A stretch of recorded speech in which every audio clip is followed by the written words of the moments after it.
ശബരിമല യുവതി പ്രവേശനം ഗൂഢാലോചനയെന്ന് പറയാതെ പറഞ്ഞ് മുൻ ദേവസ്വം പ്രസിഡന്റ് ശ്രീ പത്മകുമാർ അദ്ദേഹത്തെയും പ്രഗത്ഭനായ ഉദ്യോഗസ്ഥൻ ശ്രീ ശ്രീജിത്ത് IPS ശബരിമലയിൽ നിന്ന് സന്നിധാനത്തിൽ നിന്ന് ബോധപൂർവം മാറ്റി തിരുവനന്തപുരത്തേക്ക് വരാൻ പറഞ്ഞു. തിരുവനന്തപുരത്ത് എത്തിയപ്പോൾ ഒരു ഉന്നതനെ കാണാനായിരുന്നു വരാൻ പറഞ്ഞത്. എന്നാൽ ആ ഉന്നതൻ അപ്പോൾ ഇല്ലായിരുന്നു, അപ്പം കാണാനും പറ്റിയില്ല. അതുകൊണ്ട് മനഃപൂർവ്വം മാറ്റിയിട്ടുള്ളതാണ്. അന്നത്തെ ഏക ഉന്നതൻ ആരായിരുന്നു എന്നറിയാമല്ലോ. ഏക ഉന്നതനും കാരണഭൂതനും മഹോന്നതനും മഹാന്മാരും ഒരാൾ മാത്രമായിരുന്നു, ശ്രീ പിണറായി വിജയൻ. യഥാർത്ഥത്തിൽ ശ്രീ പിണറായി വിജയനെ ഉന്നം വെച്ച് ശ്രീ പത്മകുമാർ പറയാതെ പറഞ്ഞുകൊണ്ട് അദ്ദേഹം CPM ഉള്ളിലാണ്. നാളെ എന്തെങ്കിലും പാർട്ടി ആക്ഷൻ എടുത്ത് പുറത്താക്കുമെന്ന് അറിയില്ല. പക്ഷേ ഇപ്പോഴും CPM ഉള്ളിലുള്ള അദ്ദേഹം അത്തരത്തിലുള്ളൊരു വെളിപ്പെടുത്തൽ നടത്തിയിരിക്കുകയാണ്. പ്രത്യേകിച്ച് ദേവസ്വം ബോർഡിന്റെ പ്രസിഡന്റ് കൂടിയായിരുന്നു ഇദ്ദേഹം. ശബരിമലയിൽ ഫ്ലവേഴ്സ് ന്യൂസ് 24 വാർത്തയാണ്. ശബരിമലയിൽ യുവതികളെ പ്രവേശിപ്പിക്കാൻ തന്നെയും ADGP ശ്രീജിത്തിനെയും ബോധപൂർവം മാറ്റി വെളിപ്പെടുത്തലുമായി പത്മകുമാർ. നമുക്ക് ആ വാർത്ത വായിക്കാം. ഞങ്ങൾ അയ്യപ്പ ഭക്തർ വർഷങ്ങളായി പറഞ്ഞുകൊണ്ടിരിക്കുന്ന ഒരു പോയിന്റാണ്. അതായത് മനഃപൂർവ്വം CPM തന്നെ ഒരു വിഭാഗം വിശ്വാസികളോട് അനുകമ്പയും കരുണയൊക്കെ ഉണ്ടായിരുന്നു. ശ്രീ കടകംപള്ളി സുരേന്ദ്രനാകട്ടെ, ശ്രീ AK ബാലനാകട്ടെ, എന്താ പറയുക, വെളി പറഞ്ഞില്ലെങ്കിലും കുറച്ചെങ്കിലും കരുണയുള്ളതായിരുന്നു ശ്രീ നമ്മുടെ കോടിയേരി ബാലകൃഷ്ണൻ സഖാവ് അടക്കമുള്ളവർ.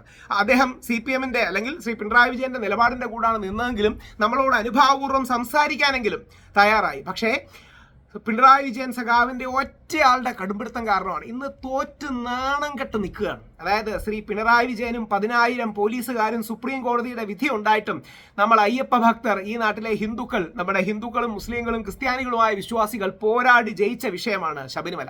എന്തായാലും ആ വാർത്ത ഒന്ന് കേൾക്കാം. ശബരിമല യുവതി പ്രവേശനവുമായി ബന്ധപ്പെട്ട് വെളിപ്പെടുത്തലുമായി തിരുവിതാംകൂർ ദേവസ്വം ബോർഡ് മുൻ പ്രസിഡന്റ് പത്മകുമാർ. യുവതികളെ പ്രവേശിപ്പിക്കാൻ തന്നെയും ADGP ശ്രീജിത്തിനെയും ബോധപൂർവം മാറ്റി നിർത്തിയെന്നാണ് പത്മകുമാറിന്റെ വെളിപ്പെടുത്തൽ. ഇതിന് ചരട് വലിച്ചത് പാർട്ടിയിലെ അന്നത്തെ ഭരണ നേതൃത്വത്തിലും സ്വാധീനമുള്ള ഒരു ഉന്നതനാണ് എന്ന് വെളിപ്പെടുത്തി. അതായത് ശ്രീ പിണറായി വിജയനോട് സപ്പോർട്ട് ചെയ്യുന്ന ആരെങ്കിലും ആയിരിക്കണം. കാര്യം അന്ന് ഈ ശബരിമല വിധി, തെറ്റായ സുപ്രീം കോടതി വിധി നടപ്പാക്കണമെന്ന് നിർബന്ധ ബുദ്ധി ഇദ്ദേഹത്തിന് മാത്രമായിരുന്നു. ഉന്നം വെക്കുന്നത് അങ്ങോട്ടാണ്, ശ്രീ പിണറായിയിലേക്കാണ്. ഇനിയും CPIത്തിന്റെ നടപടി ഇദ്ദേഹത്തിന്റെ എതിർവാദം അത് നമ്മൾ പറയണമല്ലോ. അദ്ദേഹത്തിന്റെ എതിർ ക്യാമ്പിന്റെ വാദം, ഇദ്ദേഹത്തിനെതിരെ നടപടി നാളെ ഉണ്ടാകും.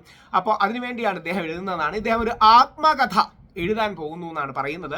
അടുത്ത സുഹൃത്തുക്കളോടാണ് ശ്രീ പത്മകുമാർ ഈ വെളിപ്പെടുത്തൽ നടത്തിയിരിക്കുന്നത്.